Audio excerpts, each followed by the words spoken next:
साहब, अमूमन ये होता है कि जब किसी मुल्क के अंदर इलेक्शंस हो रहे होते हैं तो अनसर्टन सिचुएशन होती है कि पता नहीं कौन वजीर आजम बनेगा। इलेक्शंस का जो माहौल होता है, लेकिन तार साहब 10 साल में पिछले नरेंद्र मोदी की जो हुकूमत है, इतनी मजबूत पॉलिटिकल स्टेबिलिटी है कि इंडिया की जो स्टॉक मार्केट है वो 5 ट्रिलियन के लैंडमार्क पे पहुंच गई है। तार साहब, हैदराबाद के शदीद गर्म मौसम में 12 घंटों से ज्यादा बिजली की तवील बंदिश के बायस शहरियों को इंतहाई मुश्किलात का सामना है।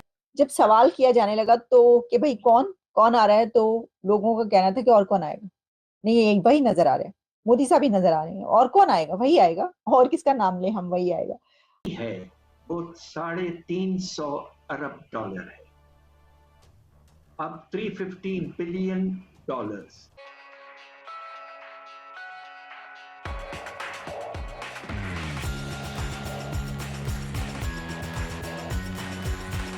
और ये मजे की बात है, अभी सिर्फ 5 राउंड जो हैं वो हुए हैं, अभी 2 राउंड पड़े हुए हैं, लेकिन स्टिल जो स्टॉक मार्केट है उसमें इतनी स्टेबिलिटी है। इट मींस कि मैक्रो इकोनॉमिक स्टेबिलिटी भी इंडिया के अंदर मौजूद है, पॉलिटिकल स्टेबिलिटी भी मौजूद है। और इससे ये भी अंदाजा हो रहा है कि नरेंद्र मोदी इलेक्शंस भी जीत रहे हैं, क्योंकि अगर अनसर्टन सिचुएशन हो तो मार्केट्स फ्लक्चुएट करती हैं। आप खुद ताड़ साहब बड़े मजबूत बिजनेसमैन, अमेरिका में इतना बड़ा बिजनेस करते हैं। ताड़ साहब, एक तरफ तो ये मसला है, दूसरी तरफ ताड़ साहब वो कतरियों ने हमसे पैसे मांग लिए हैं। वो कतर के फॉर्मर प्राइम मिनिस्टर रह चुके हैं, शेख हम्माद बिन जासम बिन जबर अल थानी। उन्होंने कहा हमारा $450 मिलियन दें। आपने वो हमारे जिस कंपनी में हमने इन्वेस्ट किया था उसमें 800 मिलियन की इनकम हो चुकी है और आपने अभी तक पैसे नहीं भेजे। तार साहब, ये इसको आप कैसे देखते हैं कि एक तरफ हमसे, और शायद इससे लग ये रहा है कि वो सऊदीज को अलर्ट कर रहे हैं कि आप वहां पे इन्वेस्टमेंट तो कर रहे हैं लेकिन बी केयरफुल, ये पैसे वापस नहीं करते। तार साहब, कैसे देखते हैं इस फाइनेंशियल सिचुएशन को? चीमा साहब, सबसे पहले मोदी साहब को डिस्कस करते हैं। मोदी साहब की सियासत को देखा जाए तो वो उन्होंने एयर टाइट सियासत करते हैं। एयर टाइट से मुराद है कि चांस कहीं से नहीं लेते।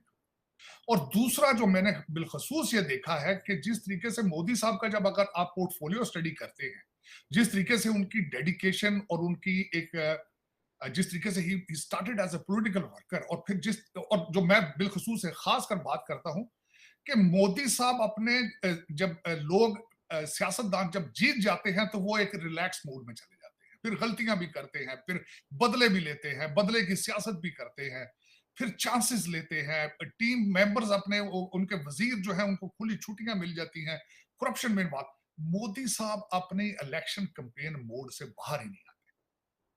अब ये देखें, अगर रिसेंट इलेक्शन को अगर देखा जाए, इस इलेक्शन मोदी साहब के इंटरनेशनल दौरों से चीज शुरू होती है, फिर चंद्रयान की बातें फिर होती है, फिर उसके बाद सूरज के ऊपर जो चीजें, फिर जिस तरीके से टीम बिल्डिंग प्रोसेस में, और जिस हर एक दुनिया के अंदर जो इश्यूज आते हैं, सोच सोच के कदम उठाए जाते हैं।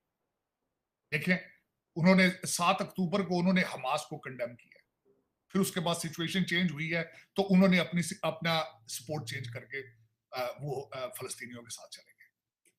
किस तरीके से अभी रिसेंट अगर देखा जाए इस इलेक्शन से पहले, बल्कि रशिया से तो आवाजें भी आई हैं चीमा साहब कि भारतीय इलेक्शन के अंदर अमेरिका जो है वो मेडलिंग कर रहा है, लेकिन बड़ा सेंसिटिव मैटर था, लेकिन किस खूबसूरती से हैंडल किया गया है। पैनिक नहीं हुए। देखिए ना, पैनिक हो जाते ना, पैनिक होके कोई ऐसा बयान दे देते, जयशंकर साहब भी बयान ऐसा दे देते, अमित शाह साहब ऐसा बयान दे देते, मोदी साहब ऐसा बयान दे जाते जो डीरेल हो जाते, इलेक्शन पे इंपैक्ट आ जाता। इलेक्शन के दौरान 2-4 स्टेप लिए गए हैं, मैं हैरान हूं कि वो भी उनके हक में जा रहे हैं। जिस तरह आप देख लें, दिल्ली के चीफ मिनिस्टर साहब हैं जेल में, केजरीवाल साहब, लेकिन कोई असर नहीं पड़ा। उसके बाद आप देखें कि इस इलेक्शन के दौरान ही आज ईरान का ये हादसा हो रहा है। इलेक्शन के दौरान इलेक्शन तो हो रहा है। फिर उसके बाद मैंने देखा है जिस तरीके से आज हम बात कर रहे हैं स्टॉक मार्केट की, आज से हफ्ता पहले थोड़ा सा फ्लक्चुएशन हुई है, लेकिन 2 लोगों ने फौरन उसको कवर करने की कोशिश की है। अमित शाह साहब ने भी स्टेटमेंट दी थी, डॉक्टर जयशंकर साहब ने भी उसको एड्रेस किया था, इसी फ्लक्चुएशन को। तो चीमा साहब, इसी इलेक्शन के दौरान श्रीलंका वाले भाग के चाइना गए हैं, चाइना ने बंदरगाह की एक्सपेंशन की है, लेकिन इसी इलेक्शन पे उन्होंने फौरन जाके ईरान के साथ डील बना ली। इसी इलेक्शन से फौरन पहले आपने देखा होगा कि अमेरिका के साथ तनाव आया रिलेशनशिप में, जयशंकर साहब फौरन रशिया पहुंच गए। तो ये देखें, ये चीजें, इसमें एक चीज देखनी होती है कि लीडरशिप और डेडिकेशन और नेशनलिज्म। मोदी साहब का या अमित शाह का कोई प्रोग्राम नहीं है दुबई में प्रॉपर्टी बनाने का। डॉक्टर जयशंकर साहब जो हैं, उनका कोई इंटरेस्ट नहीं है कि कनाडा में मेरे बच्चे पीआर ले लें, पब्लिक परमानेंट रेजिडेंसी। उनका कोई टारगेट नहीं है कि आईएमएफ का पैसा हमने लेकर तो लंदन में कितनी प्रॉपर्टियां बनानी, ये उनका टारगेट नहीं है। बल्कि मैंने आपको कल भी कहा था, सोच की बात, यहां से तरनजीत संधू जो है एक्स जो एम्बेसडर है, वो इलेक्शन लड़ रहे हैं। और इस वक्त जितनी सख्त गर्मी है वहां पे वो जलसे कर रहे हैं। मैंने कल, मुझे किसी दोस्त ने तस्वीर भेजी है कि Taranjit Sandhu ex ambassador motorcycle के ऊपर अपनी कैंपेन चला रहे हैं, मोटरसाइकिल। तो ये सोच, इस माइंड सेट है जी, इस माइंड सेट। और इसमें सबसे बड़ा जो एक वैल्यूएबल चीज है भारत के अंदर इस वक्त, वो उनका नेशनलिज्म। और उस नेशनलिज्म के पीछे वो भी चीज आना चाहिए उनके अंदर, नेशनलिज्म जरूरत थी उसकी। वजह क्या है? आपने कभी देखा कि कितने फॉरेन इन्वेडर्स ने क्या कुछ नहीं किया भारत के अंदर, कितने जुल्म नहीं किए उन्होंने। मेरा मकसद है कि हमारे जो पठान थे, उन्होंने तो बारियां बना ली थी ना दिल्ली को लूटने को। दिल्ली तो लूटना वो इस तरह ही था जिस तरह मेरा मकसद है कि वो शॉपिंग सेंटर लूट के उन्होंने जाना। मैं हिस्ट्री जब पढ़ता हूं, शर्म से मेरे शर्म आती है मुझे कि एक दफा तो लूटने वाले वो जो आए, उन्होंने किसी घर में खच्चर गदा नहीं छोड़ा था जिसके ऊपर माल लाद के उन्होंने वापस लेके जाना।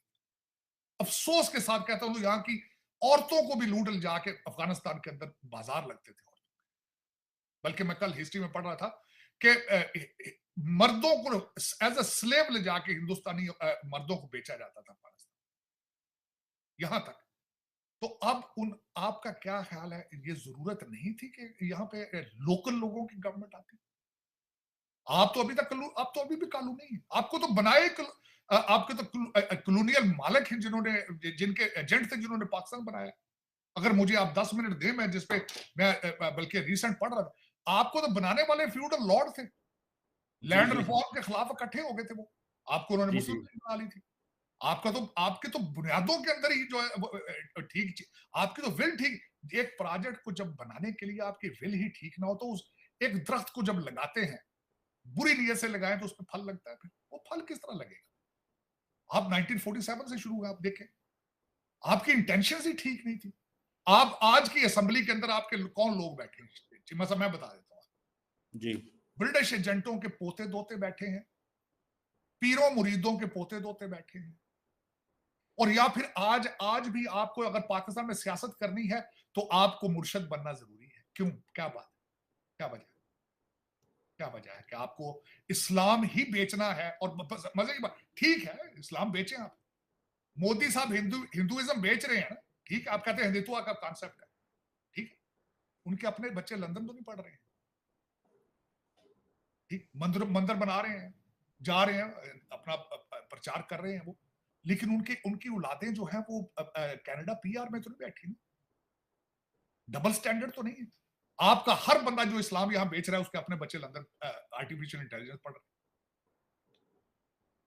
हैं। मतलब दर हकीकत जब तक आप इस लेवल, या तो आप मुसलमान अच्छे बनना है तो अच्छे मुसलमान बने। मैं नहीं कह रहा हूं कि आप इस्लाम प्रैक्टिस ना करें।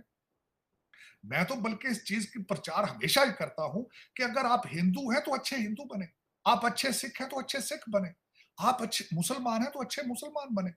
आप कोशिश करें, आप अच्छे इंसान बने। लेकिन अगर आप ये नहीं कर सकते तो फिर जो पाकिस्तान में आज हो रहा है, बिल्कुल यही होता है।